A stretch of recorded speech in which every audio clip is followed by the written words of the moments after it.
Welcome to Women Disrupting Tech. My name is Dirk-Jan Upkes, and on this podcast I give the women who work in tech the platform they need to inspire and empower each other.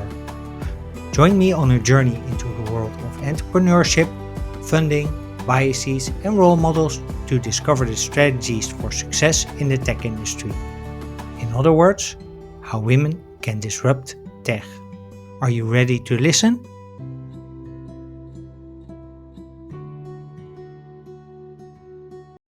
Hey, welcome back to Women Disrupting Tech, and thank you for tuning in to episode 128.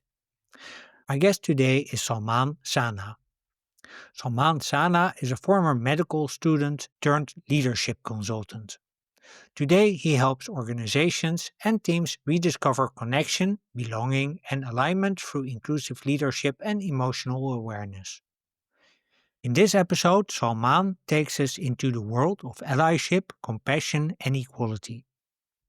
By listening to this episode, you'll learn what his frustration with the healthcare system taught him about making work more human, why inclusive environments don't happen naturally, and how awareness shapes every decision we make, and how small, everyday moments become the moments where allyship actually happens. Plus, you'll discover why Salmaan believes that overcompensation is sometimes the best way to correct for systemic inequity. What I like about this episode is how full it is of personal anecdotes and practical examples from Salman's own experience. Through them, he shows his own dilemmas and vulnerability, and in doing so, he helps me and others shift their perspective. Before we start, I want to highlight an event that Embrace Health organizes on the 3rd of December 2025 at Equals in Amsterdam, titled Understanding Women's Health. As you know, I'm really passionate about the need for everyone to learn more about how women's health works and how it is different from the health of men. Visiting this event will help both men and women better understand women's health and how it impacts energy, mood, productivity, and overall well being at every stage of life. For more information and for tickets, please check out the link in the show notes or search for Understanding Women's Health in the Luma app. So when you're ready to listen and learn how to be a compassionate ally for women in tech, please welcome to Women Disrupting Tech, Salmaan Sana. Hey Salmaan Sana, good to have you on Women Disrupting Tech. A question that I always ask at the start is how you got into your current job or current position, and floor is yours. Thanks. Thanks for having me on as well, Dirk-Jan. I feel very honored and grateful to have this opportunity to be on your podcast and show. And let's see, how did I get to my current job and position? While I was studying medicine in Amsterdam, that's when I became very, let's say, confused and frustrated with how the healthcare system was being organized. I saw that a lot of people that I knew, colleagues, friends, people that I work with, were all suffering from chronic fatigue. They were getting depressed. Some people didn't want to continue working as a doctor anymore. They were losing their passion for the work that, for this vocation and job that I also once started for the same reason, which was, you want to help people.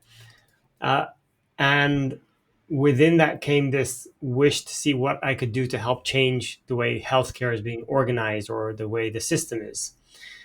So early on, as a med student, I was very highly involved with medical education. I also learned about what it meant to develop your leadership skills via this International Association for Medical Students. And it's about 20 years ago now that I became, in that system, I became something called trainer or facilitator.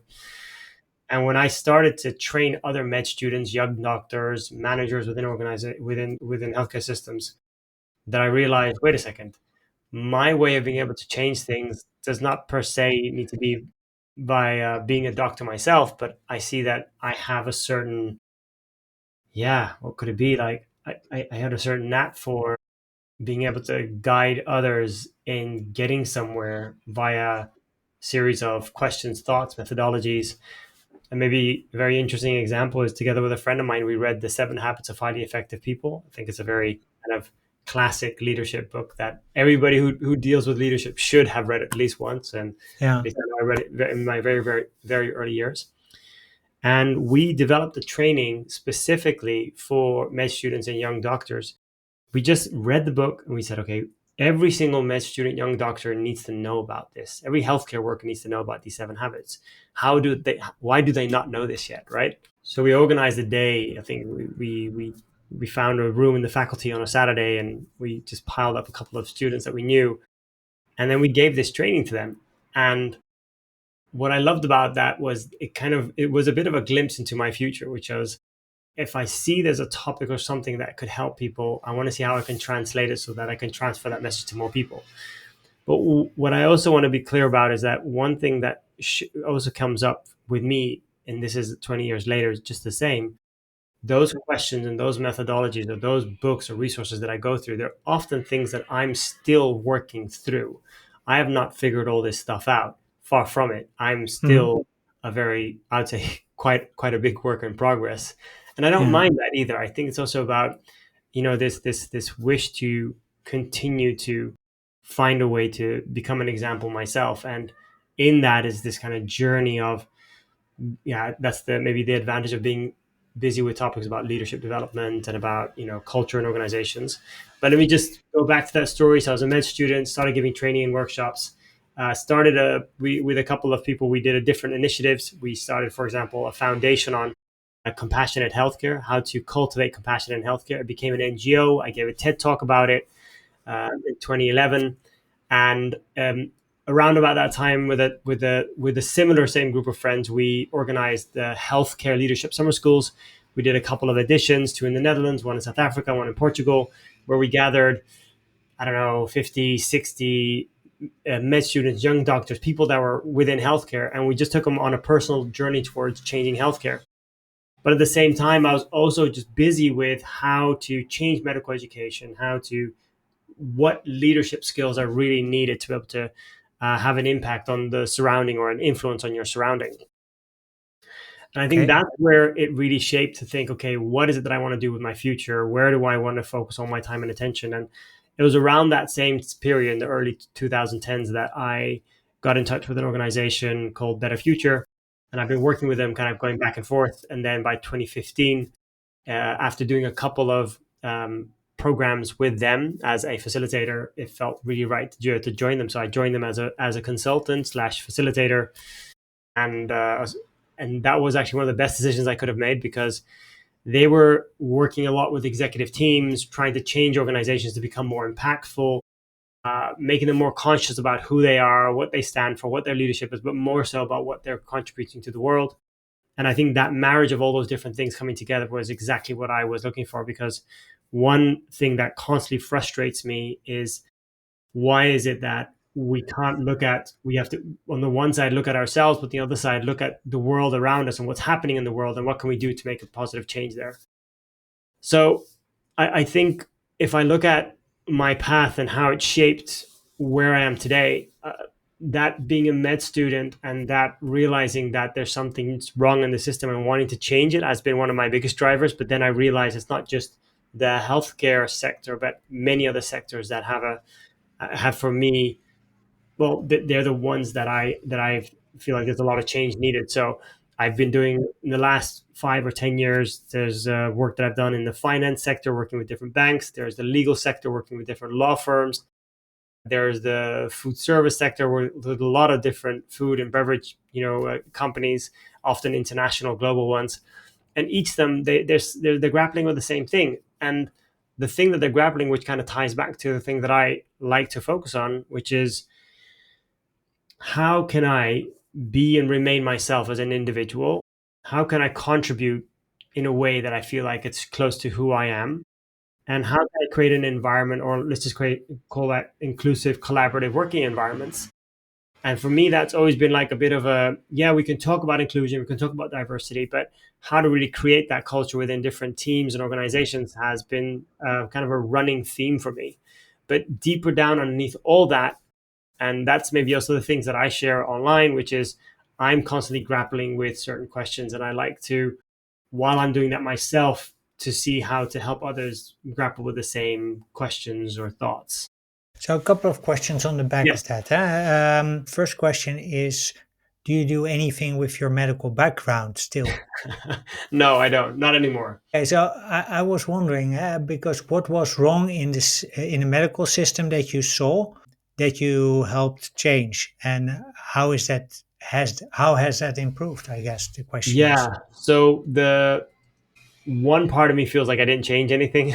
Hmm. That's maybe the more the critical one, the one that's more skeptical towards everything that I've been able to work on. And at the same time, I think the things that I've been able to contribute to, whether it was the movement that we started in compassionate healthcare, whether it was the healthcare leadership summer schools, or any other training or workshop that I gave, I think it just helped those that were a part of it to explore particular questions, explore, unpack parts of themselves, and being able to come to realizations, which was, why did I ever start doing this job? Why did I um, decide to work within healthcare if that's what it was? And why do I still want to do it today? And what is the driver for me? And what is it that I'd like to see change? And can I be a part of that change? Can I be the one that enables it?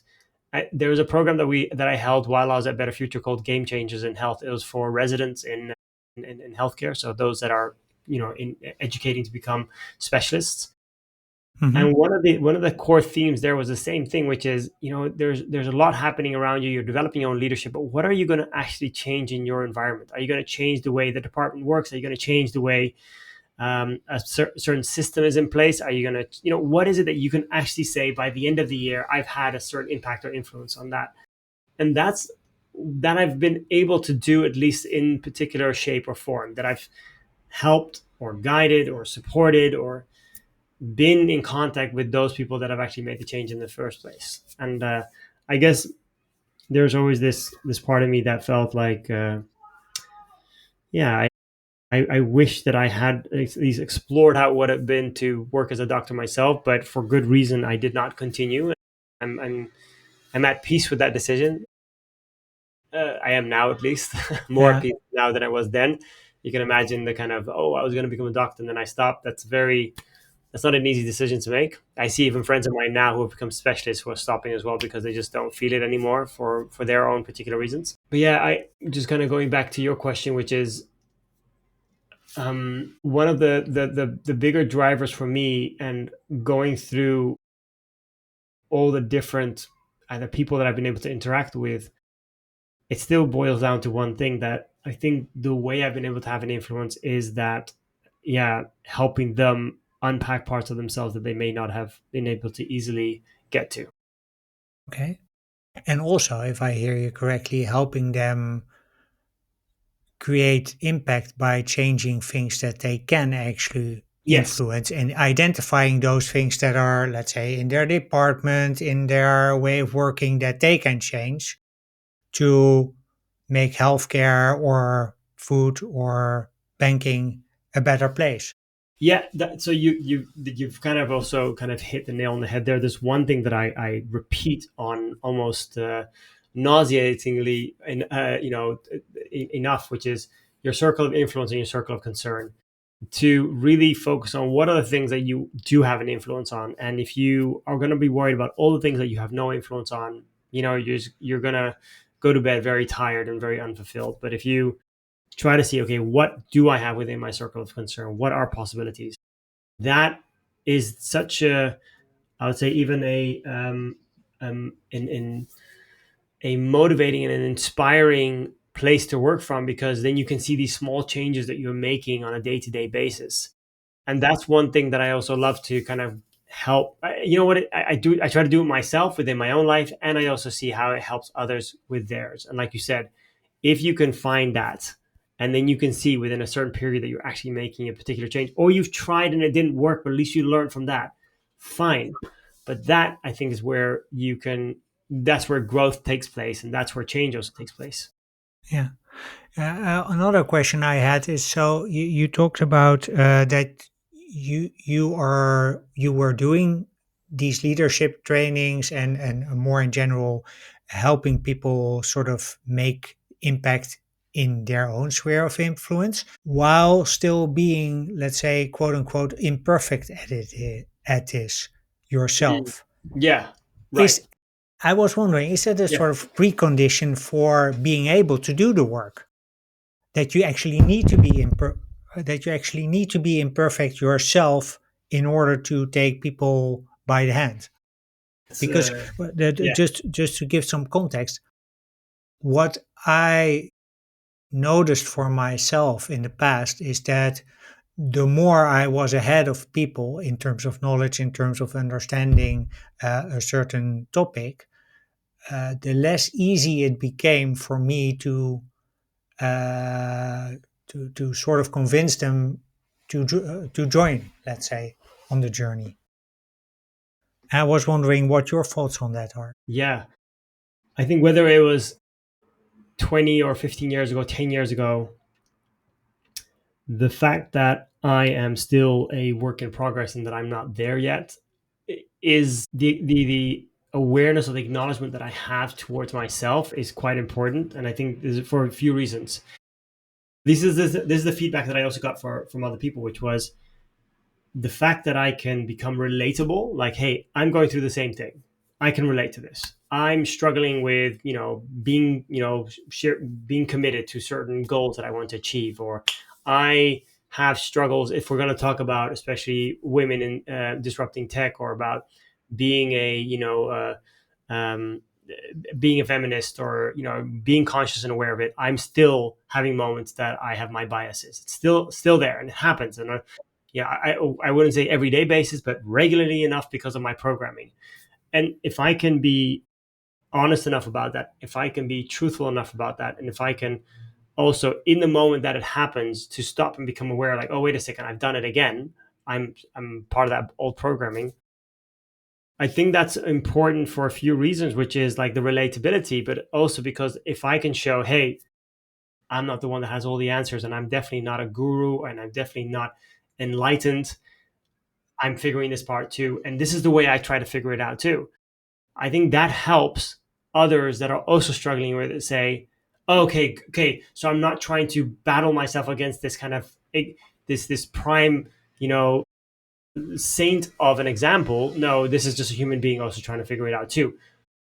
What I bring to the table, I think, is the methodologies about how, or the path that we need to take to get there, and maybe certain tools or ways to do that. But the fact that I can say that I am there, no. And I don't really believe that in many topics that you can be. I mean, even if you're a top athlete, when you're not, either if you're not preparing for a certain event or goal or something, you might be fully in tune, but even then you are constantly trying to learn from your even tiniest of mistakes. And if you say I'm perfect, I have not heard one athlete ever say I'm perfect right now.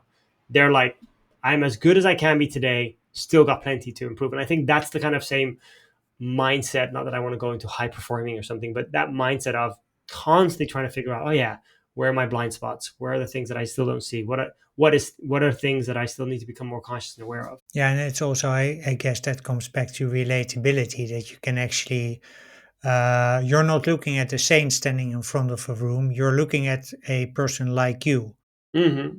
all of a Yeah. sudden. Yeah. No, that's what I hope. And I think what I've heard back, again, this is feedback that I've received, which I'm very grateful for, which is that's often what I bring. It becomes this, I'm here going to tell you how to change your life. And I'm like, no, no, we're going to go through a couple of things together. We're going to do it together. I'm just like you. Let's, like, I got some this is my experience that I'm bringing to the table. I hope that you all have an, can take something from this. It doesn't matter, something small or something big, but you take something that you could change something within your own life, within your own team, department, organization, whatever may be the case.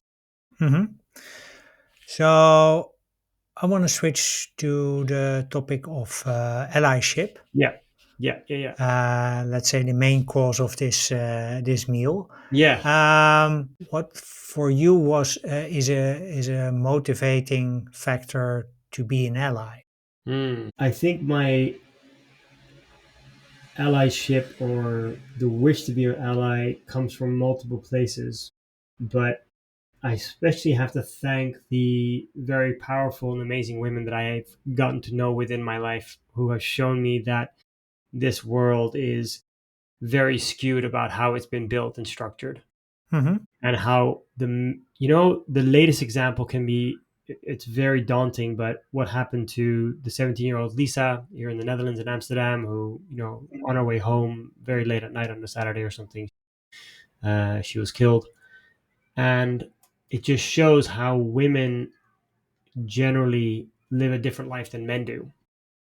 Now, I'm a man of color. I have my own different experiences in that, but that's not what this is about. This is just making a distinction between men and women and what the kind of lives women have to live. And I think for as long as, yeah, for quite a while, I've tried to listen to the things that I did not see, the rights that I had that they don't have, or the biases that they receive that I did not receive. And at moments when I also realized that I was doing it myself and being corrected upon it, were always moments that have stayed with me. Um, it also just kind of reminds me that back in high school, I'd be also making really shitty jokes to women about stuff. I mean, really horrible stuff that I'd say. And it was all part of like the kind of, the banter that you had with each other, things like women in kitchen and stuff like that, that happened in high school. And if I think about it now, I think, oh, how unconscious, and how I can't blame myself, because that's where I was at that moment. But I also see that that's where a lot of it was shaped.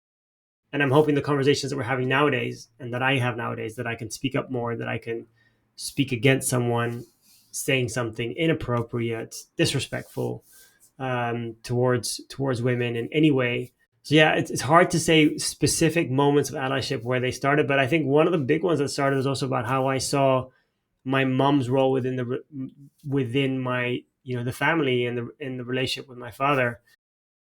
How I literally, and I wished that it was a different role than she took.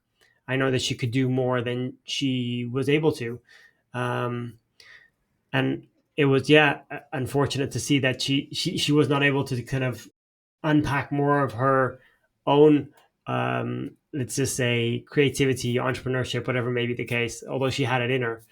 And I think that was kind of one of the frustrations that I felt like I wish there was more I could do, but that situation, and because of culture and whatnot, that wasn't very possible.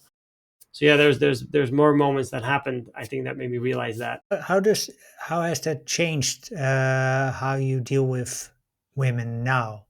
That experience with your, especially your mom, that was influential. Well, I mean, my mom is I one, mean, your mom. and it's also partners that I had, that I have people that I had a relationship with. Each of them taught me that, and especially my partner of late, who've been together for quite a while, known each other for about 20 years as well. Each time showing me like, hey, mirror, like, do you see that this behavior, what you're doing, it's not coming from the right place, or it needs to be checked. They've been very impactful in me being like, first, like, almost like kind of becoming a little awkward about it, and then trying to justify my actions. Yeah, but you don't understand, I don't mean it that way, it wasn't my intention. Okay, maybe it's not your intention, but it still does not have, it's still not respectful, it's still not right, it's still not whatever may be the case. And the more I was given this kind of mirror feedback, the more, and if I it's also about putting my own ego to the side, which is not always easy, to be honest. Yeah. And then saying, okay, um, I'm being told something's being said to me that about of my behavior. I want to see if I can check and change it. So yeah, from this, your question was about how it's shaped me as the person I am today. Let me ask it differently. Does it take time and age, so getting older, to change, to be able to A, set aside your ego, and B, to then decide consciously to change your behavior? Mm. Does it take age? I'd say, well, I think experiences definitely help. Um, I'm not sure if it takes age per se. I think this is something that I could have realized when I'm in my teens or my early 20s, but the environment that I was around weren't that consciously aware of this either. And I think we are coming to an environment where more people are becoming more conscious. I don't like the word woke, but um, the original term for that was that you kind of wake up a little bit from the system that we're in. And I don't know why that became a negative connotation. That's still beyond me, but okay, that's beside the point. I I do see that the upcoming youth are much more aware of what's happening. They're much more conscious of their, the gender gap, if there is one. And I do see.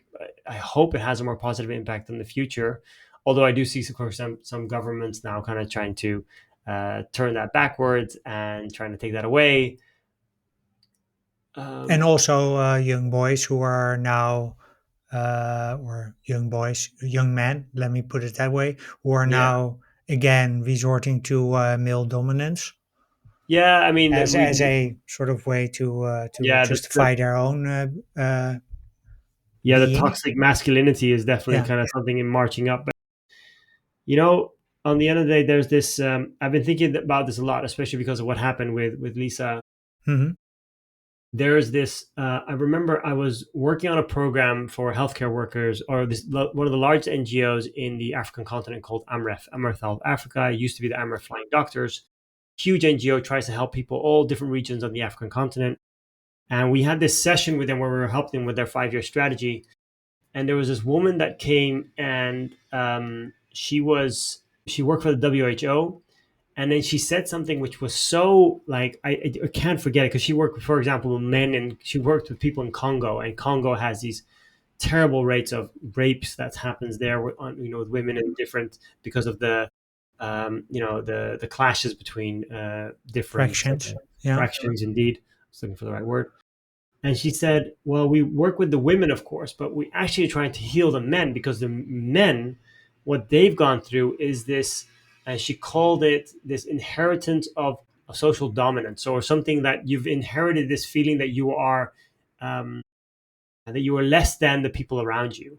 And that comes from colonialism, that comes from other factors. So those men that feel less than they are, they will then show behavior to try to create dominance.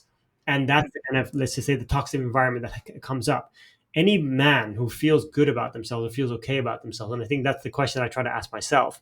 If I feel like I'm getting a counter, like this kind of, not toxic per se, but a different kind of behavior, is it coming from a place because I don't feel good of myself? And that's the deeper questions to figure out. And it's one woman who came from the WHO. She said this so beautifully, because she said as well, she's like, what I try to do is heal the men, that the men feel better about themselves, because when they feel better, they will not hurt women anymore, because they've come to peace with a part of themselves that they didn't come to peace with this kind of, again, this post-colonialism, trauma that they still live with. How does that affect men here in the West? Do they have sort of a similar, maybe not from colonialism, but sort of similar trauma? I think all men do often walk around with a particular trauma. That we live in a time where I'm very grateful that people are organizing, and there's friends of mine that do the same thing. They're organizing men's circles and gatherings where you come and you talk, and you're vulnerable about what you're going through. And people talk about addictions, to gambling, to porn, to whatever may be the case. And that's, I think, something that happens a lot, especially within the, let's just say, Western societies. And I know, because I've even hosted men's circles myself, and if I see the conversations that come up where people really try to, we also say, their own shit, and say, Yeah. yeah, I either they've cheated on their women, on their partners, or they're struggling with, feeling like men, whatever may be the case. I've noticed how much the men are carrying without being able to talk about it. And I've also been in those environments where, these men will not talk about these kind of topics, be a little bit like kind of macho-ish, and and drinking, having a drink. But deeper down, when you have those deeper conversations, they're kind of sitting with the same thing. It kind of reminds me of this story, that there was this, I was a part of this friends group, and there's one friend in between them, very tall guy, I would say quite a looker, women very like appeal, attracted, tall, tattoos, and we went to the same gym together.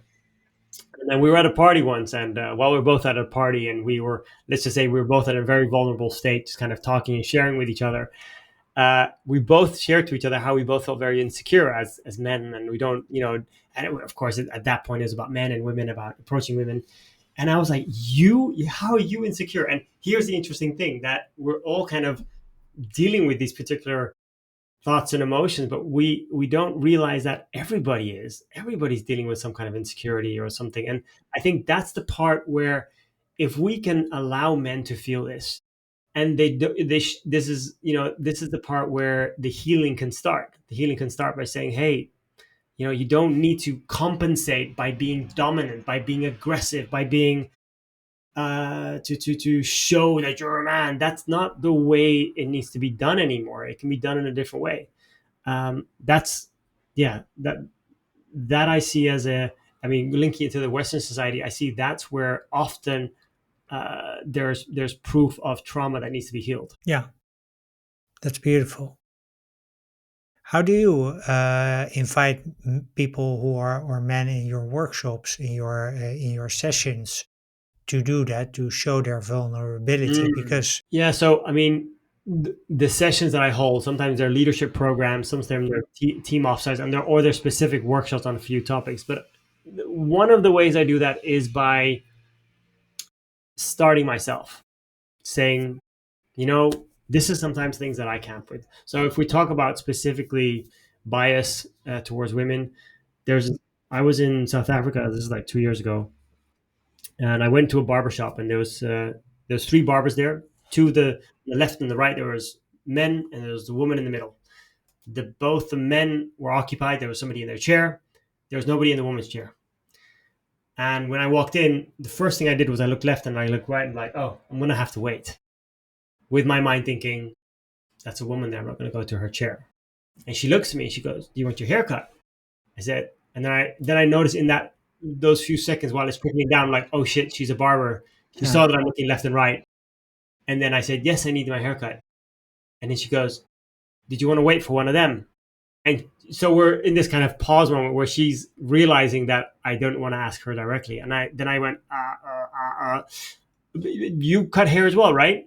She goes, yeah, yeah, of course. You can come sit in my chair. I'm like, yeah, blah, blah. Yeah. Then I'm kind of like a little bit fumbling with my words at that moment.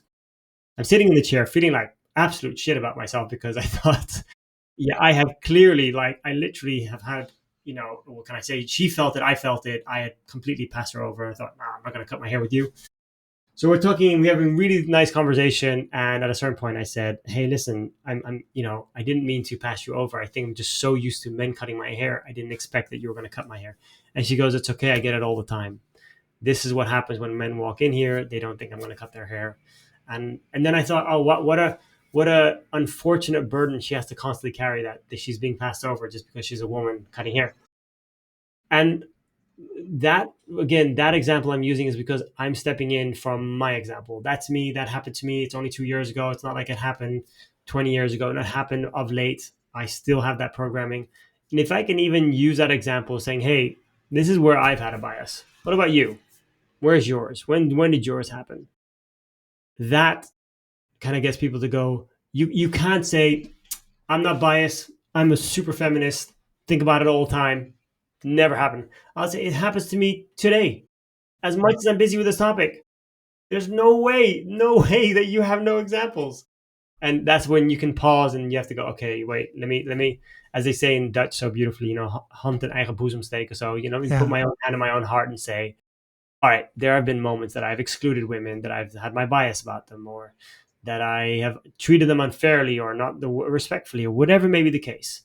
Can you admit to that? And then the obvious answer will be yes. Everyone has an example. Yeah. Yeah. So And then not to justify why you did it, just that it happened, something that I can learn from, and I want to do it differently next time. And then, is that something that men tend to do when running into these situations, that they start rationalizing it immediately? oh yeah, I mean, that's in all forms. I've even noticed that in different forms of biases or racism. It's often, yeah, yeah, but yeah, I didn't mean it that way, or it's just a joke, or okay, okay, it's very like you want to kind of what is it that you want to cloud it over with, yeah, but it wasn't really that serious. Yeah, it was just a joke indeed. Yeah, yeah, yeah, and then you're the party pooper at that moment. That if you're going to come in with a comment and say, "Well, I'd like us to pause at this right now," that's when it becomes yeah, that's when they become uncomfortable as well. Yeah. How do you deal So with that? Because that's sort of, I can imagine that's sort of a, let's say, quite literally showstopper. yeah, good point. For me, if I bring that up, I need to be okay with them or me feeling uncomfortable bringing it up.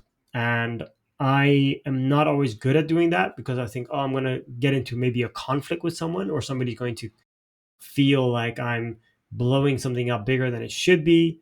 That they will then actually, ironically, feel unsafe to talk to me about it because they're like, oh, here's somebody who's got his, yeah, he's got his tentacles out for sensitivity, and now I can't say anything. I can't be completely like low threshold and share whatever I want to. I need to be careful and watch my words. All those things are coming in my mind while I'm sharing this. And I remember there was this call that I had. I was working with a team, and there was a guy.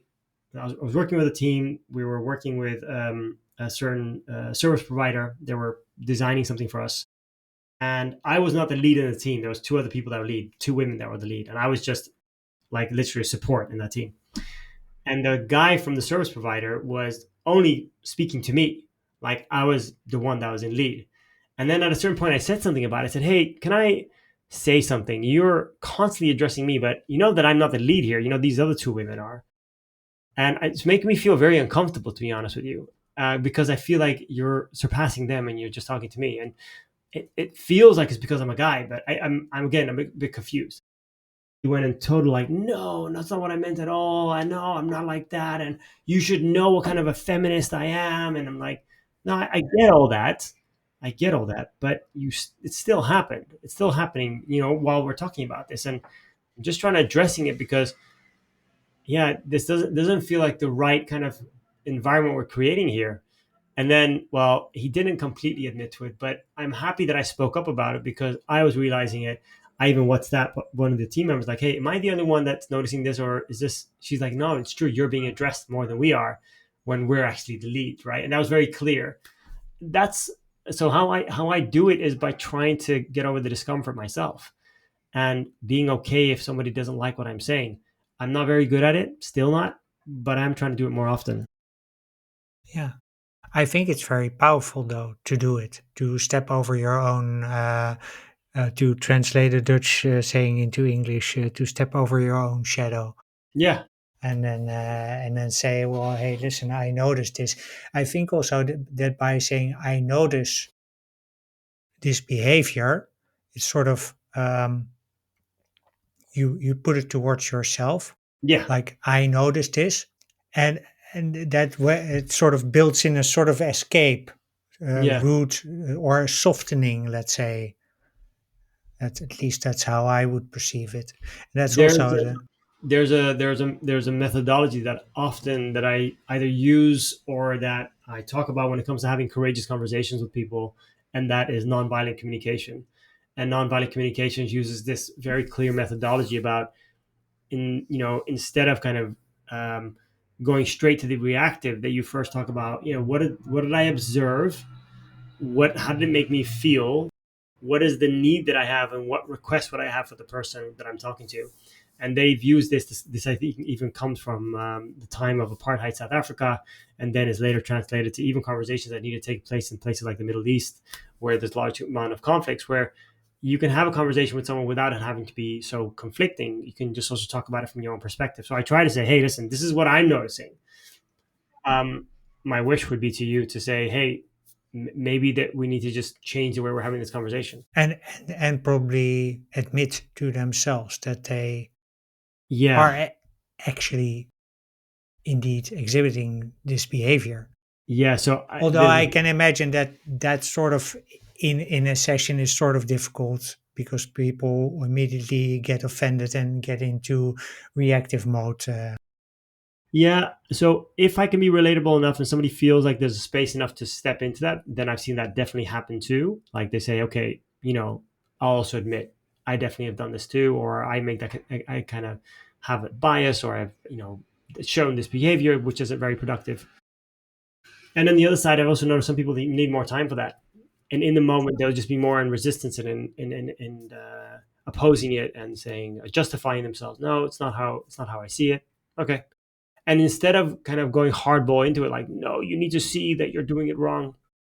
Say, all right, that's okay. As long as you're open to learn about it, then maybe the penny drops in a week or a month or a year from now, and you're like, oh, maybe there is something about my behavior I could do differently. And I've heard that as well. I've heard that come back. It's looped back with people that I've worked with, that they said, hey, if I look back now, I do see that my behavior wasn't very well.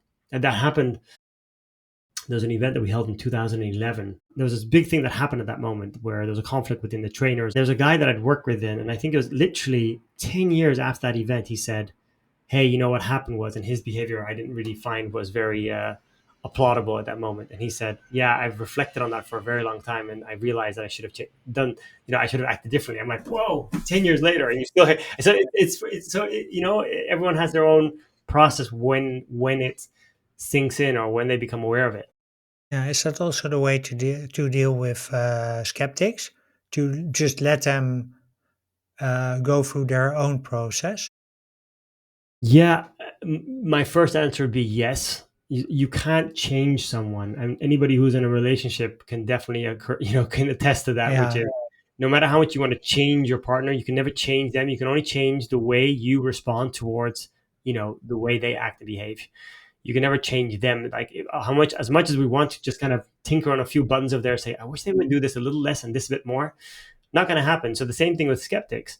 You can't change a skeptic's behavior, but what you can do is, I think, what's helped me the most is not being in resistance towards them, not trying to justify myself, but just be like, okay, if that's how you feel, that's how you yeah, see it, it's your perspective, I respect that too. And by respecting and seeing their perspective, but more so, what helps me with either skeptics or those that are, let's call it, in resistance, is if I can come to a point to understand them, not agree with them, just understand them. And if I can look them in their eyes saying, hey, I don't agree with you, but I understand where you're coming from. I understand there's a level of either frustration or anger that you may feel about this point. And I'm sorry to hear that. So the other day I was picking up a flower for the teacher of my daughter. hmm And then she said to me, which was, I was a little bit surprised about that. She says, "Oh wow, you're Dutch, so good." I'm like, "Yeah, coincidentally, it's my second language, but it's like, it's got no accent." And she goes, "Oh, if I had you on the phone, I wouldn't have recognized you." I was like, "Oh, okay, thanks. I guess." I was a little bit like, I'm not sure what to do with that comment. And then she says, "Can I say something to you?" I'm like, "Yeah, sure." She's like, "I have no problem with people from the foreigners, but those asylum seekers, I hate every single one of them." And I was just like, okay, how, how do I have this conversation? I need to go because my daughter needs to go to school. I've literally got a few minutes. I'm just buying a flower. And this woman kind of starts to pile down on me about, yeah, the asylum seekers, and and they're all criminals. And I said to her, like, listen, this is too long of a conversation for me to have with you right now. You look like a very kind and wonderful lady. And she really was kind, because we only wanted one flower. She literally gave it for free. She says, don't worry about it. It's €1. And I said, I don't have change. She goes, yeah, don't pin it, because pinning's going to cost too much money for the transfer cost. I'm like, okay. I said, I'll come back another time, but I want to have this kind of longer conversation with you, but I can tell you I have a different perspective. And I hear your perspective. I see it. And I'm sorry that you feel this way. She goes, yeah. And I'm reading the news. I'm like, I get it. But maybe in a future moment that I can also share you my perspective, because I've lived it from a different perspective. She goes like, yeah, because have you experienced racism? I said, a lot. But maybe we can have that another time. And then we left it there, which was my way of saying, I'm not going to be like, I can't believe you have that perspective. That's her perspective. So leaving her there in that respect for her, but also saying, I do think about it differently. But maybe when there's a space, we can talk about that. I think that is like really powerful and also also a sort of invitation, I guess, for her to reflect. At least I Yeah, hope. I hope so too. I Yeah, that's a conversation that still needs to take place. But it Yeah, did pause me when I'd love to hear what happens next because it's sort of a cliffhanger.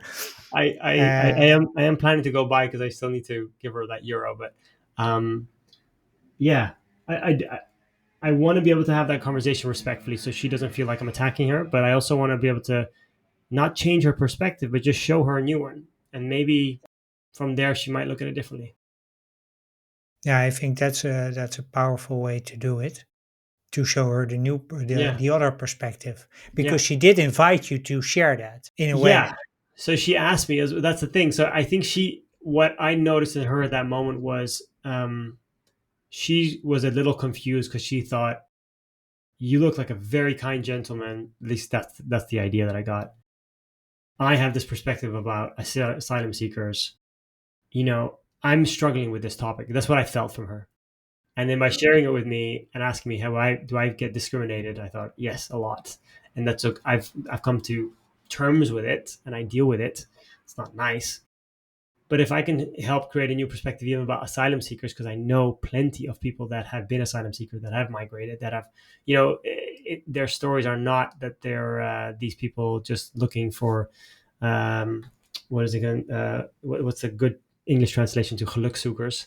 Yeah, They're literally fleeing from a very horrible situation, and or even of late that they're trying to pass a law that kids from Gaza cannot be treated in the Netherlands or something like that, or asylum seek children or people cannot be treated. It's just that doctors cannot treat them, or else there'll be legal implications towards them. Like those are things where I start to become very confused. Like, whoa, whoa, whoa, what are we doing here? And I'd like to share that perspective as well because I do see it differently.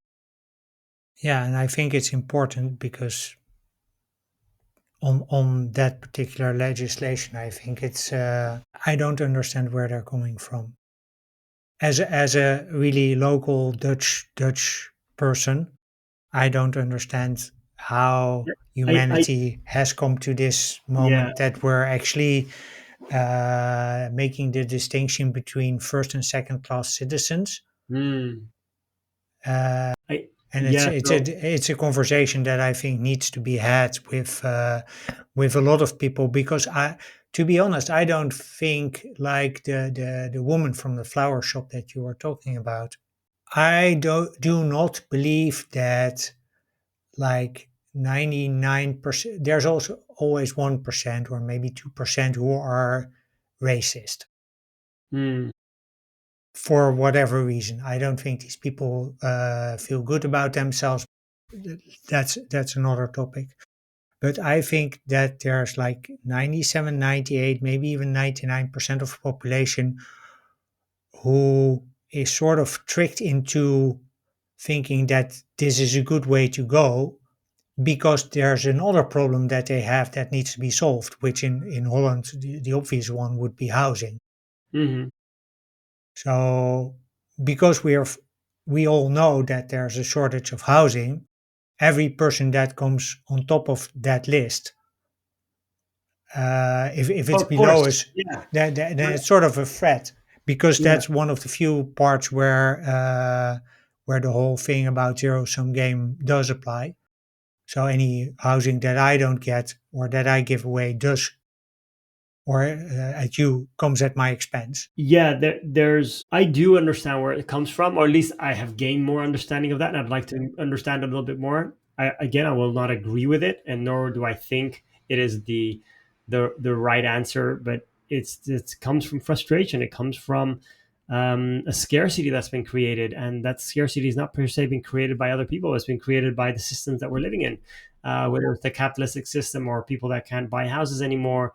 We're all kind of, and that's a bigger topic, maybe, Dirk Jan. I'm not sure if it's supposed to be for what we're talking about right now, but it does feel like, and everyone's also stuck in their own echo chambers. If I check my social media and I check her social media, I am 1,000% sure we're both reading very, very different news feeds, Oh yeah, and that in itself already shows how it's hard to then convince someone who's now just consumed hours and days and months of information and videos and articles and posts about things that are the complete opposite to what I've been probably reading.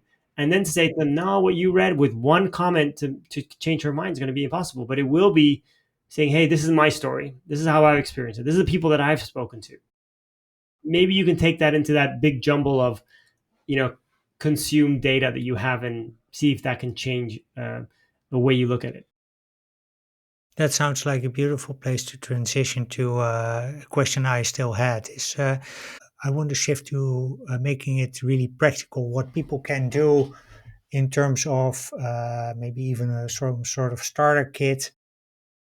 How can we become more allies, let's say? Well, speaking from male perspective, men need to ask more about what experience women are going through without assuming it in advance.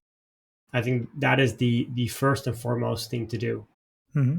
There's a co-working space that I work from on the Overtome, and there was a woman that was working behind the counter, and I saw that she was just in discomfort. And I said, "Hey, are you okay?" She goes, "Yeah, yeah, I'm fine." And she was like, kind of almost groaning. I said, "Oh, you don't look very fine. You look pretty." She's like, and then at a certain point, I tried to keep an open mind for her. So I was like, "Hey, are you sure you're okay? You look like, you know." She's like, "Yeah, sorry, I'm having my period." And she whispers, I'm like, "Oh, that must be rough that you're going." I do not know how that experience feels like. I only women can go through that experience. That some have very intense periods, others have less intense ones. I don't know, but I can only see and observe what other people have gone through. Some people have to take painkillers every time, every month. And then I just asked her, like, "Hey, but why don't you just tell one of your colleagues that it's a bit too much for you and, take half a day off or something?" She goes, "No, it's fine, it's fine, it's fine." And she's kind of pushing it over. And I'm like, so she told me she didn't even tell her female colleague, who, by the way, could relate. But she goes, because there's a hidden rule that you just kind of have to push through. Then eventually I said, hey, maybe we should make this a topic generally within the staff here, which is, hey, when one of the women are going through having their period, they're going through their menstrual cycle. Maybe they should just say there's 1 or 2 days in that month where either it's just not handy for me to work, or I can find something else to do, or I don't know, but an alternative. And I think the way we need to be allies is creating the space for that to happen. Now she then talked to the person in charge, and then they had an open conversation about it. And of course, it's not easy to do always logistically, but that's where allyship, I think, starts with, hey, can I observe something? Can I see something happening? Can I try to create the space for it to change? And this is I think, a very simple, but yet one that example that ripples through all different places and sectors and jobs and whatnot, which is women going through their menstrual cycle, not being able to be open about it and having to grit through every month, for those that are still going through it, at least, or those going through menopause, or those going through, it doesn't matter that the phase, but we as men have no understanding of how that could be. I still don't, but all I can do is have compassion with the fact that it's definitely not an experience that can make you go full, that you can be fully present or 100% in those days. Yeah, true. But Especially yeah. yeah. I don't have the experience myself either, but yeah. Is it also a way that to have the discussions also on the work floor on what it is like to go, let's say, through these menstrual cycles? That we like I was at a female health event just before the summer, and there they had this really great graph. Well, it was enlightening. Let me put it that way. Yeah, yeah, yeah. Of the male hormone cycle, which is more or less up and down, but same bandwidth every 24 hours, uh, 365 days a year. And then there was the female cycle, which was like not just testosterone or estrogen in the case of women, but like multiple different um, hormones that were sort of playing around as a sort of wave um, throughout. So there's a 24-hour cycle, there's a 28-day cycle, and there's a even longer cycle. And that difference, they Mm, talk about men coming from Mars and women from Venus. Well, in terms of hormones, looking at that graph, I was like, oh, okay, I think I understand where this is coming from. Yeah. But having that conversation at work, I think is really important. And that's not to say that men cannot be in pain or cannot have a bad day, which they will. But I would be the on the camp to say I think there's this kind of feeling like when there's a marginalized group, whether that's women, whether it's people of mm, color, whether it's people with diverse background, it doesn't matter, and they say, well, let's create a bit more equity for them, right? Now, let's give them a bit more levels chance. I'm more of the camp to overcompensate, and I'll tell you why. I think when it comes to women, and this links to allyship, I think it's very okay to overcompensate because too long it's been undercompensated. So, and some extra overcompensation here or there could go a long way. So when it comes to this, when you're talking about that, the female hormones, about what they're going through, my take would be, why not me stepping in to really understand as deeply as possible what the experiences are, what they're going through. So this woman that was working behind the bar and she was going excruciating pain, me trying to understand, creating a space for her to share, to explore, us talking to her boss about it, and then creating this environment where that was possible. I would push for that even more, so that then more than just like, okay, I've understood your situation. Good luck dealing with it. I've shown that I've shown you enough, and now I'm going to continue with my day. Yeah, but why don't I just push a little bit further? And I mean push a little further to see ways that I can help that could change the situation for the better, and maybe to be more of a voice for this particular person. That's, I think, our way of being able to, yeah, really step in, be better allies. And I think it's really in the micro moments, next to being on the forefront and lobbying and policies and whatnot, which I really hope change too. But this is more on the level of, hey, what can we do on a day to day to listen, to hear more of what's going on, and to be the change in that too. I think I wrote a post or an article a while ago, which was like, it was like a kind of an exclamation mark. Men, put the put the fucking toilet seat down. And it was and the reason why it's such a micro thing. Like, I go to the toilet, I put the toilet seat up, I take a piss, and then I'm like, screw what the other person comes up afterwards. And you know what? Even make it worse, I'll leave the toilet seat down, and then I'll take a piss. And if there's piss all over there, the seat. So I use this very stupid small example, but that is my inconsideration of that moment, thinking a woman has to come and sit here after because she cannot stand up and pee like a man. Um, there's many advantages of sitting down for men, by the way, as well, if you ever want to sit down and pee, because you don't splash pee all over yourself. But that's a whole different topic. But that's where I feel like, what if we could just be more considerate, and consideration to understanding, from understanding to compassion for what someone's going through, from compassion to possible action that we could do to actually have a positive influence on that environment. that sounds like a really great place to move to my last question, Salman. My goal is to make the podcast obsolete by the end of 2032. And by that, I mean I want to close the funding gap Hmm. between female founders and male founders by the end of 2032. How can men contribute to that? How can other men contribute to that, other than being more compassionate towards women and more interested in what drives them? So you would want, when it comes, because you talk about funding, right? Could you just explain that one more time?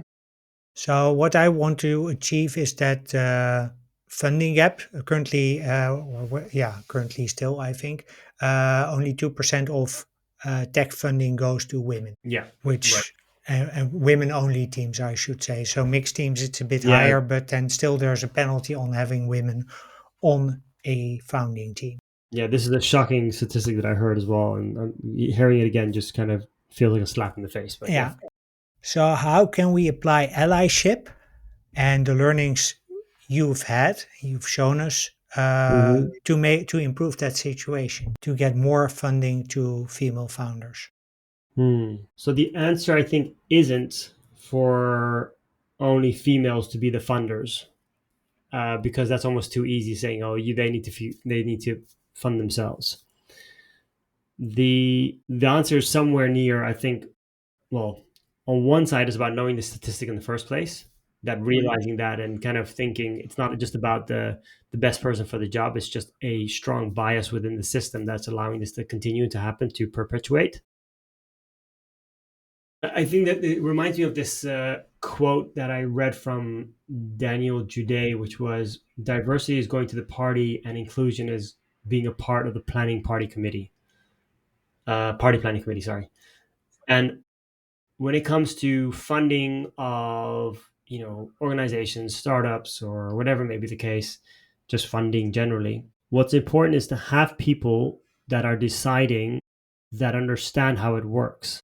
Now, that kind of counters what I said initially, but what I mean by that is, if you have a group or funding, funders, make sure that there's people involved, and in this perspective, if it's women, that can help understand why they need to keep their scope and their vision towards the women initiative startups, those that need funding, versus only the one that are, let's say, middle-aged white men who might have a very good story and might have a compelling way to bring it, but just showing that that's not always where you to keep your eye on, and you need people involved to be able to keep that perspective open, because otherwise you won't say it. The same way when I'm on a team, often I'm asked what's my perspective, and I'll say, well, I think you're missing a certain demographic because I see that, and they won't see that because that's in their blind spot.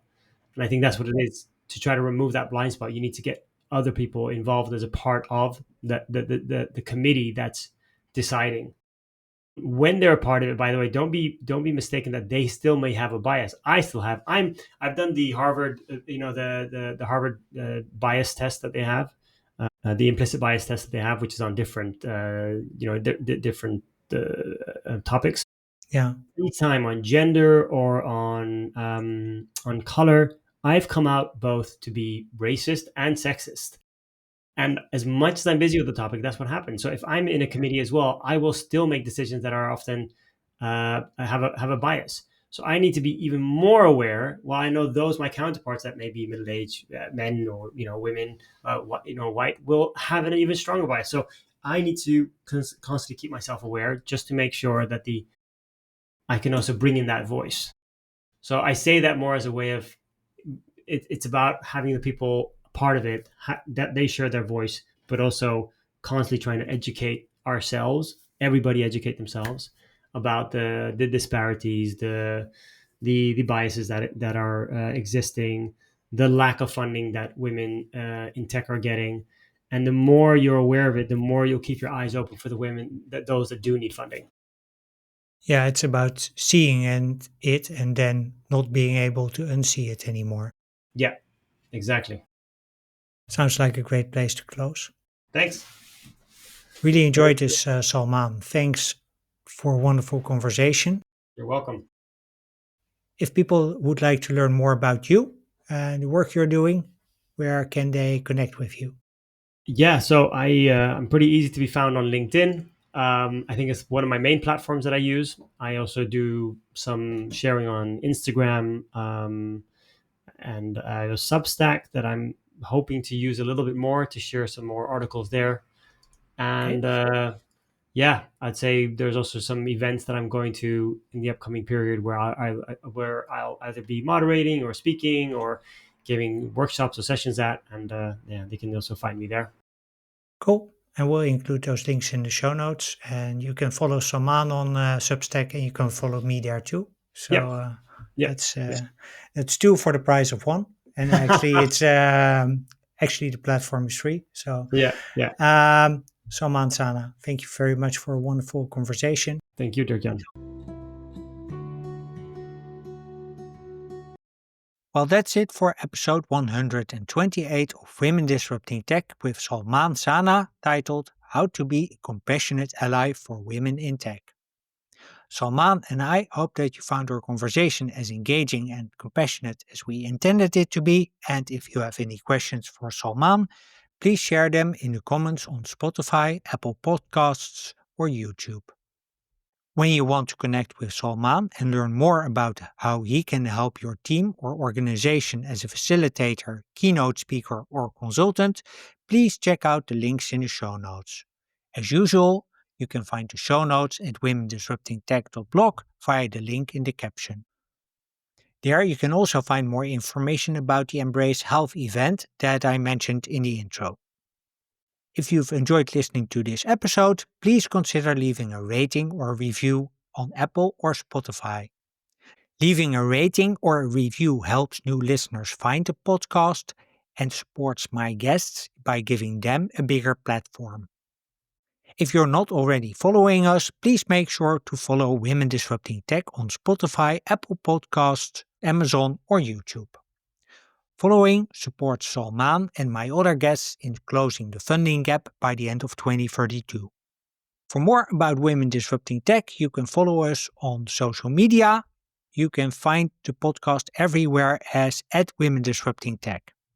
You can also find us on Substack. On Substack, you'll find in-depth stories and behind-the-scenes insights from each episode, plus trends that I've spotted across 128 conversations. So don't forget to subscribe to Women Disrupting Tech on Substack. Finally, if you want to connect with me directly, please reach out via email dirkjan@womendisruptingtech.blog or connect on LinkedIn.